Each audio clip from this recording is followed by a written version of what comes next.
오늘은 윤 전 대통령 재판이 있었고 어제는 보석신문 김건희 여사가 수수한 명품들이 법정에서 처음으로 공개가 되기도 했습니다. 김건희 여사 측의 입장도 한번 먼저 듣고 와서 관련 얘기를 나눠보도록 하겠습니다. 저희가 지금 입장문에 대해서 저희가 뭐 말씀드리긴 어렵고 네. 저희가 그 공식 입장문 낸 걸로 그냥 좀 가름해 주세요. 특검에서는 사실 그 해당 제품이 좀 사용감이 있었다 이렇게 계속 말을 하고 있잖아요. 사용감이 나는 거 아는 거 안 한 걸로 알고 있습니다. 장유미 대변인. 네. 어제 특검이 실제로 김건희 여사가 갖고 있다는 명품, 가방, 구두, 목걸이를 실물로 제시한 것 같아요.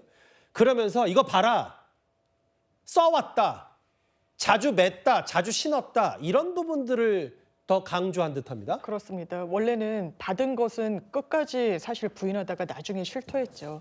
왜냐하면 샤넬 매장 있는 직원이 두 개를, 왜냐하면 통일교부로부터 800만 원짜리 하나, 1,400만 원짜리 하나를 받았거든요. 근데 마음에 들지 않았던 모양입니다.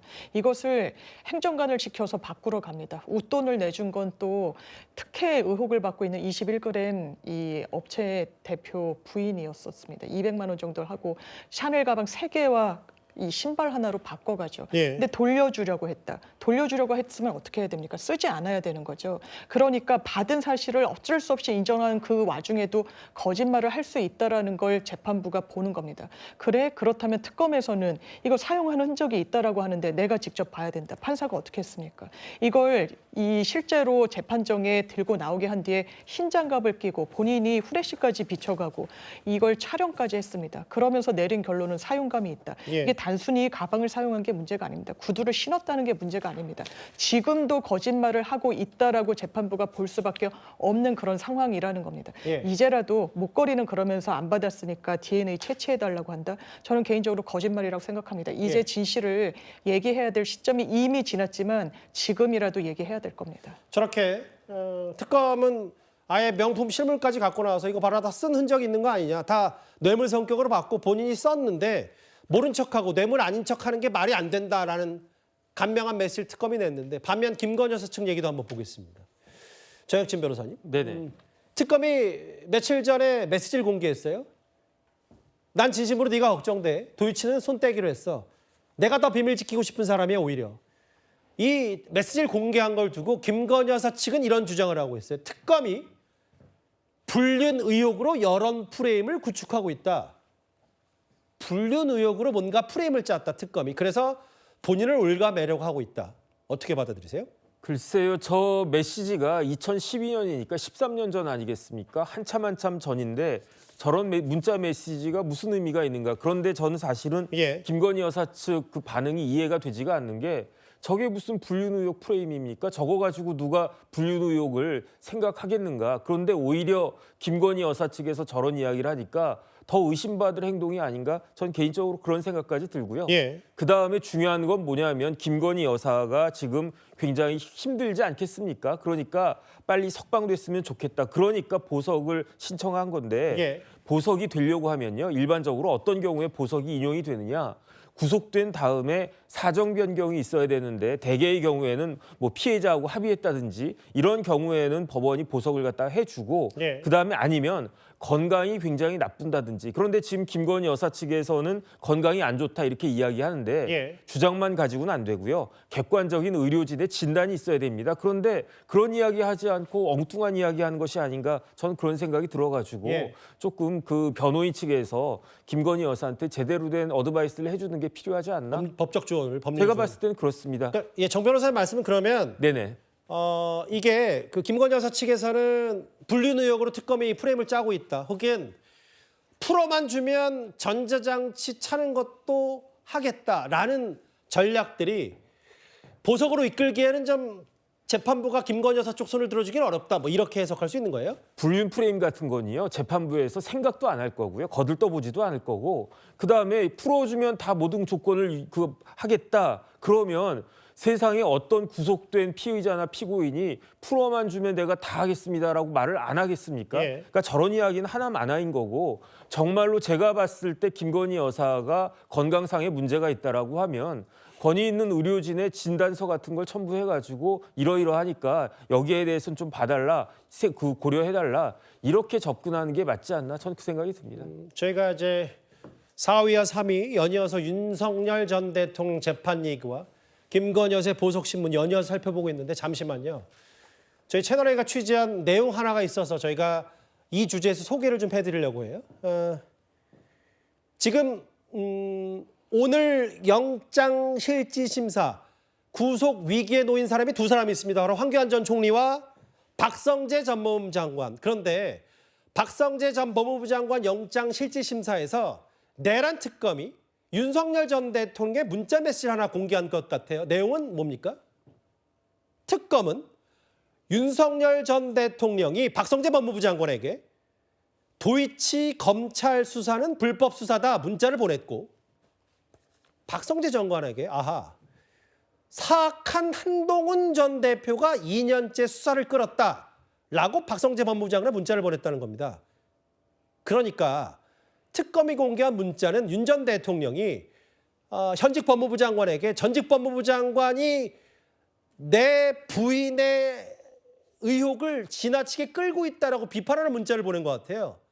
민주당과 언론이 이재명 대통령의 사법 리스크 방탄이라고 문자를 보냈다. 사악한 한동훈 이 자막을 다시 한번 부탁드릴게요. 이현종 의원님. 네. 아까도 도이치모터스 얘기가 잠깐 나왔었는데 네. 내란 특검이 윤 전 대통령이 박성재 전 장관에게 보냈던 문자 메시지를 공개한 이유가 있을 거거든요. 결국 이제 계엄의 동기, 사실 제일 중요한 게 이제 왜 계엄을 했을까? 반국가 세력을 일거에 척결하기 위해서 했다? 근데 그 당시에 보면 반국가 세력의 어떤 움직임이나 동향이 없었습니다. 자, 그러다 보니 지금 여러 가지 의문 중에 하나가 뭐냐면 도대체 왜 12월 3일 날 계엄이라는 극단적 조치를 취했을까? 이거에 대한 이제 지금 물음을 찾아나가고 있는데요. 아마 특검 입장에서는 이게 결국은 부인 문제로 인해서 결국 촉발된 게 아니냐. 거기에는 결국 이제 이 부인의 도이치모터스 사건 자체를 빨리 마무리해야 되는데 그걸 안 했다. 사실 예전에요. 이원석 검찰총장이 있을 때 당시에 이제 이 중앙지검장에서 수사를 했지 않습니까? 근데 당시에도 이원석 검찰총장은 이 김건희 씨가 나와서 조사를 받아야 된다. 이렇게 이야기를 주장한 바가 있어요. 근데 결국 어떻게 했습니까?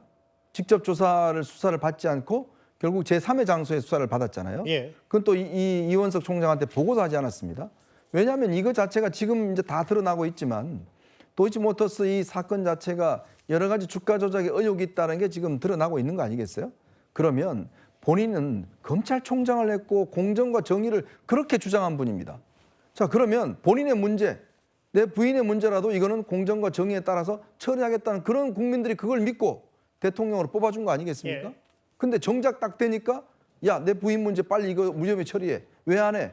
저 사악한 한동훈이 안 하고 있어. 이런 식으로 인식을 가졌다는 거예요. 결국은 국정과 검찰의 수사를 그 본인이 당선될 때 국민들이 약속했던 거나 정반대로 나의 부인의 문제는 이거는 빨리 처리해야 돼. 라는 의식을 가졌고 그거에 대해서 오히려 법적으로 처리해야 된다는 한동훈, 이원석 이런 사람들을 정말 싫어하고 그런 것들이 실제로 이게 비상계엄을 촉발시킨 하나의 어떤 동기가 아닌가라는 걸 이제 특검이 제시하고 있는 것 같습니다. 자, 특검의 제시를 떠나서 지금 우리가 이재명 대통령 관련돼서 여러 가지 사건에 대해서 우리가 비판하고 있잖아요. 마찬가지입니다. 왜 당시에 조국 사태가 있고 난 다음에 왜 윤석열 전 대통령이 떴습니까? 이분은 법치주의를 지킬 것이다. 공정과 정의를 지킬 것이다. 그 국민들의 그 바람 때문에 대통령이 된 거 아니겠습니까? 결국 그것을 배신한 그런 상황이라고 저는 생각이 듭니다. 윤 전 대통령과 한동훈 전 대표 관련 새로운 얘기들이 좀 내란 특검과 혹은 재판이 이어질수록 나오고 있죠. 지난주에는 기억하시겠지만 곽종군 전 특전사령관이 한동훈 잡아라, 총으로 쏘겠다는 취지의 얘기, 사살에 대한 얘기도 했고 오늘은 아예 사악한 한동훈이라는 박성재 전 장관이 윤 전 대통령부터 받은 문자 메시지 공개했습니다. 그 정혁진 변호사님. 근데 이건 이거고요. 저게 내란 특검이 저런 문자 메시지를 공개하면서 박성재 전 법무부 장관 구속영장은 다시 청구한 거잖아요. 네네. 다시 청구했는데 저런 문자는 별개로 다시 청구해서 다시 구속을 이끌어내는 거는 또 법적으로 별개 문제는 아닙니까? 그렇죠. 그러니까 일단은 박성재 법무부 장관에 대해서 구속영장이 기각된 거 아니겠습니까? 그러니까 일단은 그 특검의 수사가 문제가 있다, 좀 허술하다, 그런 것들을 법원에 의해서 밝혀진 거니까 그 부분에 대해서 얼마나 보강이 됐는지 모르겠는데 예. 저런 문자 가지고 박성대 전 장관에 대한 그러한 그 영장 청구가 인용이 될 수 있을까? 저는 뭐 일단은 그런 생각이 들고요. 한 가지만 말씀을 드리면 예. 사악하다고 그랬는데 저는 한동훈보다도 법무부 장관에 더 방점이 찍혀야 된다고 생각하고, 만약에 윤석열 대통령이 법무부 장관이 사악하다라고 생각했으면 대통령이고 인사권자인데 그럼 사악한 법무부 장관 해임했으면 됐지 않았습니까? 그리고 나서 비대위원장까지 갔잖아요. 아니 그리고 난 다음에 지금 이야기한 거는 수사를 끌었는데 비대위원장으로 수사를 끌었다는 게 아니라 법무부 장관으로서 끌었다는 이야기니까, 그러니까 만약에 그 법조인이 아니고 모르는 사람인데 내가 한동훈한테 법무부 장관한테 속았다, 그러면 이야기가 되겠는데 한동훈 장관의 한참 선배이고 검찰총장까지 했던 사람이 그렇게 이 후배한테, 사악한 후배한테 이렇게 속았다고 이야기하는 것인가? 다른 걸 다 떠나가지고요. 김건희 여사가 샤넬백 받았다라고 하면 검찰총장 출신의 윤석열 그 대통령은요, 일단은 사과부터, 국민들한테 사과부터 해야 되는 것이 아닌가? 참 황당하다는 생각이 듭니다. 다 늦었죠. 뭐 다 늦었습니다. 김건희 여사 관련 얘기와 오늘 내란 특검에서 제시된 윤 전 대통령이 보낸 박성재 전 장관에게 보낸 문자 얘기까지 속보성으로 짚어봤습니다.